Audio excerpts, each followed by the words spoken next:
yeah, I should win just because you had the Timberwolves in the 8th seed. Vasilevsky's been playing really well, and the Lightning have a great offense. Yeah, it was a tremendous shot, and I've come to expect it from LeBron. I would say I wish the best for the Red Sox, but as a Yankees fan, that's really hard for me to do. The biggest addition to me is Jalen Brunson. Aaron Rodgers is Aaron Rodgers, and that's all I have to say. He's still a top 5 quarterback in this league, and there's nothing really anyone can do about it. Why'd you have to name him? Like, seriously? Like, thanks, man. Who would have thought 5 years ago that the Clippers and Nets would be facing in the finals? How is Joe Burrow going to get the ball to them if his butt is already on the ground? Crazy. And for the fans at home, Hello, I'm Cy Mendenhall, and you're listening to Outsiders Opinions with Kevin and Austin. What's up, y'all? Welcome to our NBA Opinions of the Week. This is about the draft lottery. For the record, we will be having 2 videos in the draft lottery. Because the Mavs got number 1 overall pick, we'll briefly mention that here, but of course, I have thoughts on it because this is, I would just say, another worst case scenario. But, Austin, let's get into this draft lottery because looking at it, you have the Spurs at 14. You also have them at number 2, which I think, given where Giannis is at, that could be potentially used for a draft in a trade for Giannis. That's true. That's true. I will say that the Spurs got it in the 1 pick. I think Giannis is definitely gone. But with the 2, I think it's a little bit more questionable because I don't think, I do think that Dylan Harper and VJ Edgecombe are tremendous prospects. And then you also have Ace Bailey, who I think is very good as well. But I don't think they're to the level of Cooper Flagg. I think Cooper Flagg he's not wimpy, but he's just barely a tier below that. I think that he's going to be an amazing NBA player. He has all the intangibles of being that guy, a franchise guy for in the league for a long time. But I don't think those other guys kind of match that tier of player. So if they had 1 in 14, I think it's a done deal that Giannis is a Spur. But now that it's 2, I think it's a little bit of a discussion at least for the Spur or for the Bucks. I mean, to talk about it a little bit more because I don't think it's as a slam dunk as it would be. That's funny. That's interesting to me, and I would say funny to me because I think if the Spurs got the number 1 overall pick, they wouldn't trade the pick, and they would go Cooper Flagg and Wembanyama together. That's an interesting point, but I don't know if they would do that because they could, but Giannis is also, I think it's Giannis. Because Giannis. Here's the thing. Here's the reason why I think you do it. While Cooper Flagg, I think is a home run, right? I think he's easy. Don't even think about it. His floor is an all-star level player, in my opinion. Giannis's floor next season is like top 5 MVP vote if he doesn't get hurt. Like, we know what Giannis is. So I would trade for Giannis, in my opinion. So that's a great point. And I also think the timetables are different. Do you want to win next year? Or do you want to win? Giannis isn't... In 5 years, I think Giannis is still an incredibly good player. Giannis does not have to worry about a lot of things that he's only 30 right now. I think at 35, he's still an incredibly good player. Yeah. Well, I think it would just be your championship window starts later for me.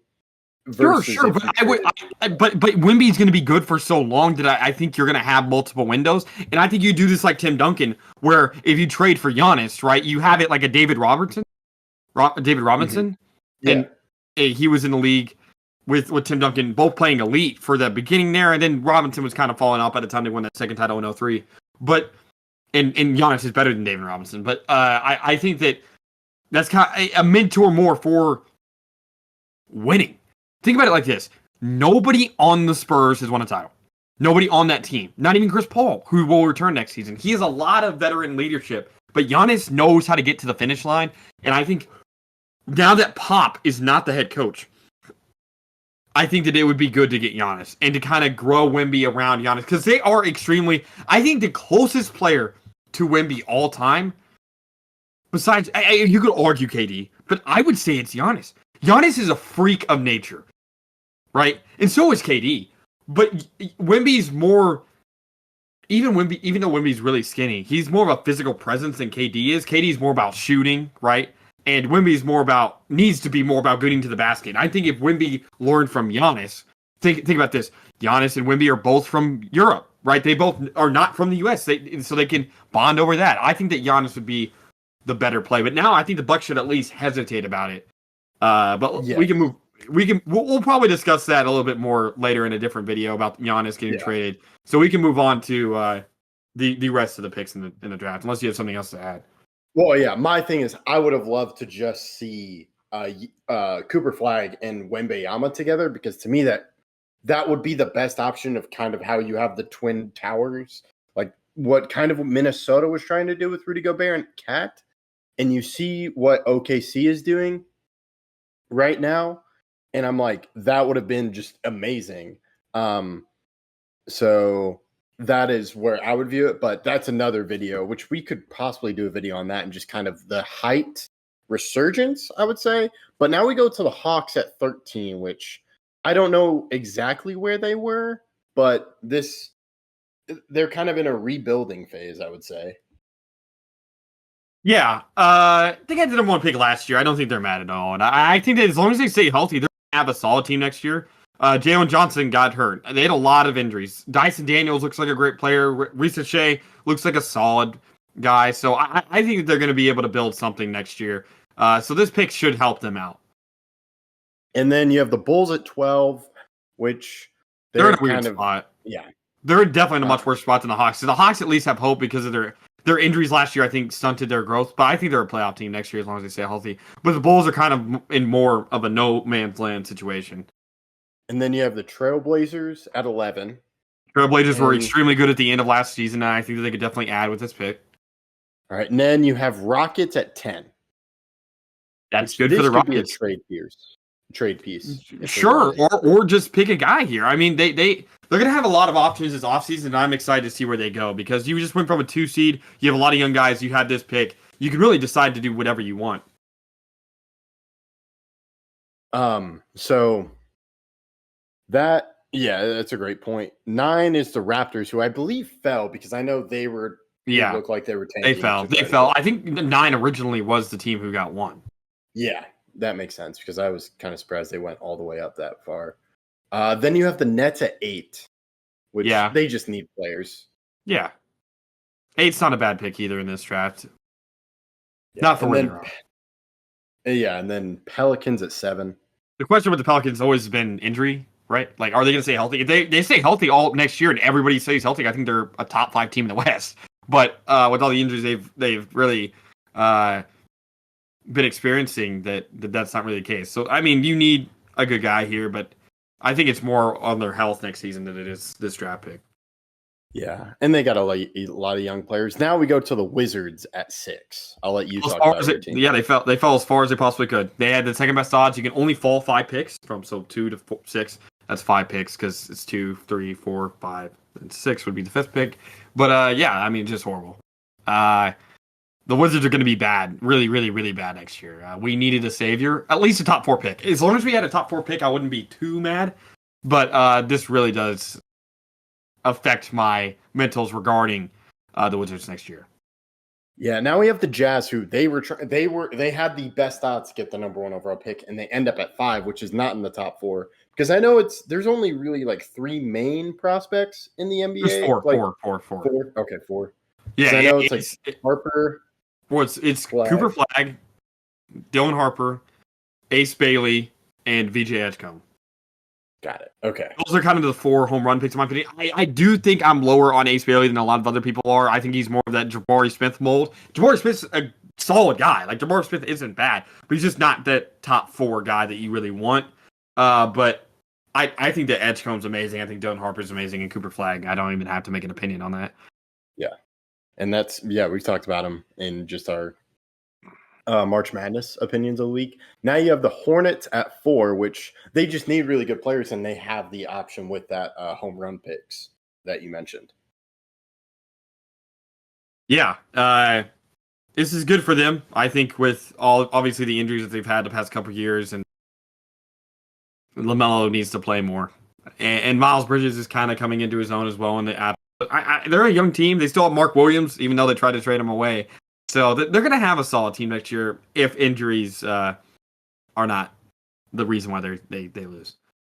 Yeah, this to me, so looking at the 3 picks, I'm very interested to see what happens. We kind of talked about the Spurs with 2, but 76ers at 3, we talked about how bad of a year they were, and they had a lot of pieces. So if they can get a play now player, then they could immediately jump back into that playoff race, I would say.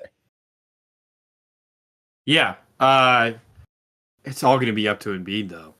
It's really what happens with Embiid. It's more than this pick. Now, I do think this pick is greatly going to help. I think they're probably the team that goes Ace Bailey because they don't really need a guard. They already had that with Tyrese Maxey. So I think they probably go Ace Bailey, but I like... If Embiid is Embiid, right, I don't think there's a question. Obviously, Paul George is a little bit of a question as well, but this pick should help them into the future past Embiid's tenure with the team. Yeah, and then Spurs, we've kind of talked about that number 2 pick. Maybe the Mavs don't go flag. I don't know. No. I kind of hope.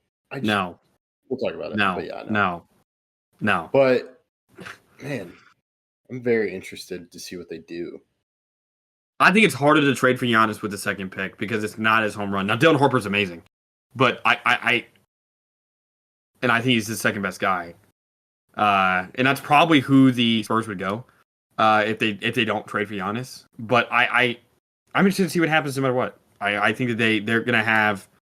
I mean, if you had Harper being your PG for the future, even with Fox, then you could have your shooting guard be Stephon Castle, and you obviously have Wemby. So I think they're building a good thing there. But I obviously, this all comes down to who got the number 1 pick, and we're going to do our own video about it. So you can just mention that it is the Mavericks. It is. And they will be taking Cooper Flag. But we'll see what happens otherwise. Yeah, I'll just say I'm upset because this is just, he got so lucky. This is the luckiest outcome for him, and that's Nico Harrison. You get Cooper Flag. It's the first time the Mavs have ever moved up. So I'm conflicted because like you've talked about Flag, and I want to love Flag, but the problem is it's just going to help the people that traded away Luka, and I don't want that. So that's kind of my view on it. For Mavs fans that are still Mavs fans, I'm really excited for you. But yeah, for me that's what it is. But I'm very interested in see what the Spurs do because you mentioned Harper. They also have Steven Castle, who's I believe a guard, correct? Castle is a wait. You're talking about Spurs, right? Yeah, Spurs. Yeah, I know. Yeah, Mavs. Yeah. Yes, Castle is a guard, but because he's not really a point guard. So like you could play if you decide like Harper, right? You could play Harper at the 1 in the future. You have Fox, like I mentioned, but Harper I think is a home run level prospect as well. So I would go Harper. I think you go best available, especially when these players are this good. Yeah. All right. But yeah. So yeah, we have more in the Mavs video coming in the following days. So make sure you follow along for us for that. We appreciate you listening to Outsiders Opinions.